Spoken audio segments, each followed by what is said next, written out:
the stories of Marion, Illinois. But this is not one of them.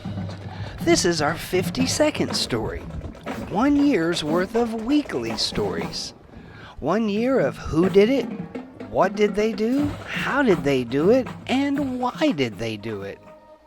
You might remember our first story about Marion's Electric Park. In addition to the wonder of the day, incandescent light bulbs, the park featured a 300-seat opera house, setting a trend of embracing the arts and culture that still thrives 125 years later. Then there was the story of Marion's first style icon and trendsetter of the late 1800s. Cyril de Klein, affectionately called Grandma Klein, influenced fashion and decorum when Marion residents still had to contend with copious amounts of mud, even in the slightest of rain. Then we did a story about a fat cat banker who built Marion's first skyscraper. The Marion State and Savings Bank would feature artwork, sculpture, and the town's first elevator, but no amount of opulence would save it from the financial crash of 1929.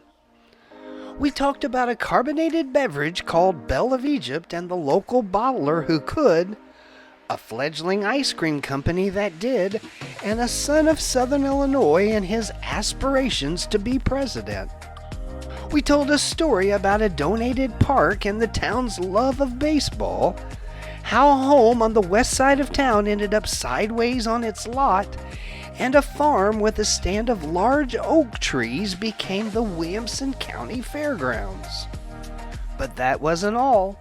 There was Mannheim Cantor, Joan Crawford, Teddy Roosevelt, Jimmy Carter, and the DeSoto driving wisecracker Groucho Marx, each contributing to Marion's past one story at a time. We showed you the ghosts of Marion's Coal Belt Electric Railway, how Marion is connected to a popular historic Atlanta attraction, and just how deeply devastating the Great Depression was on the little Southern Illinois town. 52 weeks of stories of Marion, and we're just getting started. Thanks to our awesome sponsors, soon there will be stories about an Irish barkeep whose buxom wife suffered a fatal heart attack while in the arms of a prominent married judge. A car dealer who created a subdivision where there was nothing but western air. And a local steakhouse that is fondly remembered 40 years after they closed their doors.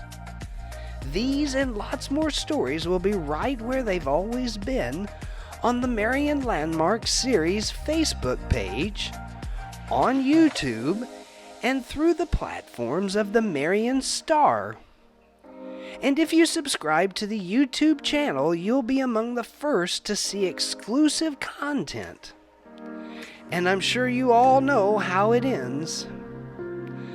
This is Sean Vincelette, and those are some of the stories of Marion, Illinois.